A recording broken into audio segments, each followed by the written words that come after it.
Before you throw away a Shimano lure rod because one guide is cracked, loose, bent, or damaged, watch this first.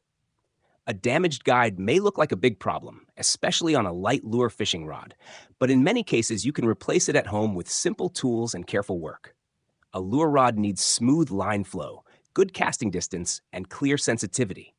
If one guide is damaged, your rod may still look usable, but the fishing line can be scratched, the cast can feel rough, and the rod may not perform correctly.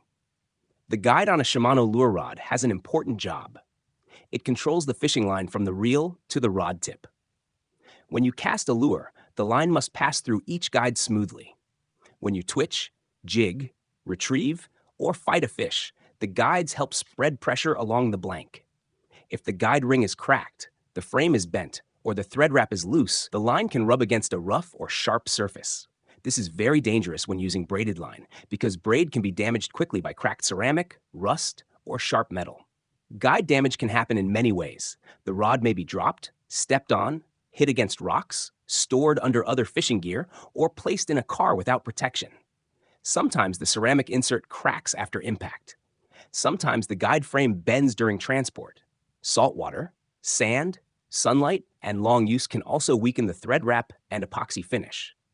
On lure rods, the guides are often small and light, so even a small problem can affect casting and line control. Do not keep fishing with a damaged guide. At first, it may not seem serious.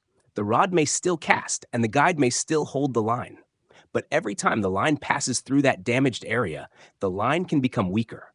When you cast harder or hook a fish, the line may break suddenly.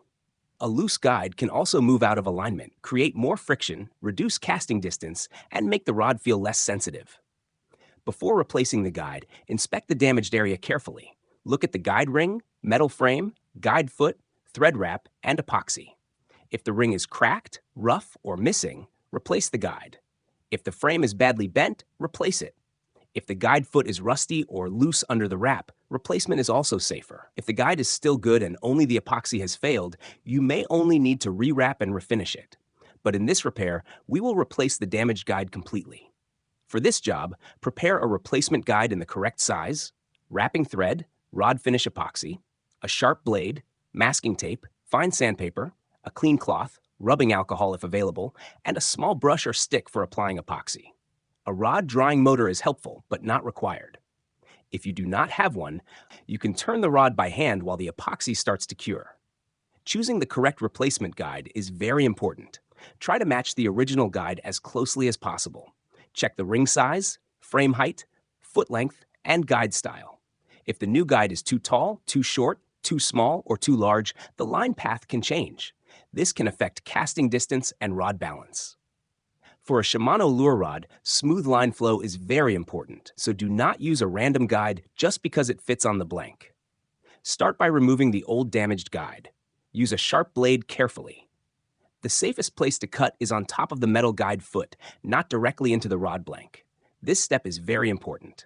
If you cut the blank, you can weaken the rod.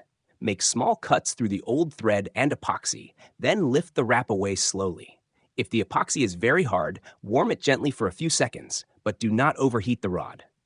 After removing the old guide, clean the area well. Remove old epoxy, dust, salt, dirt, and loose thread. If small pieces of finish remain, remove them carefully. Use fine sandpaper only if needed, and sand very lightly.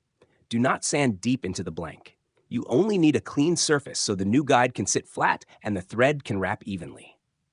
Place the new guide on the rod and hold it with masking tape.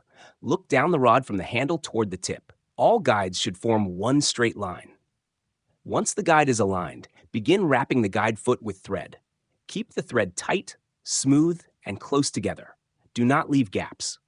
Wrap until the guide foot is fully covered, then finish the wrap with a pull-through loop and trim the extra thread carefully. Before applying epoxy, check the alignment one more time. Then mix the rod finish epoxy slowly according to the instructions.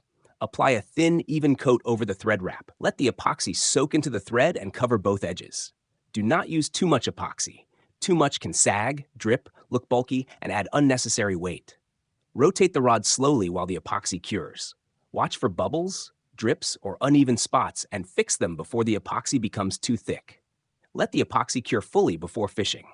After curing, run the line through all the guides and check the line path. With the correct guide, clean wrapping, proper epoxy, and careful alignment, your Shimano lure rod can be smooth, strong, and ready for your next fishing trip again.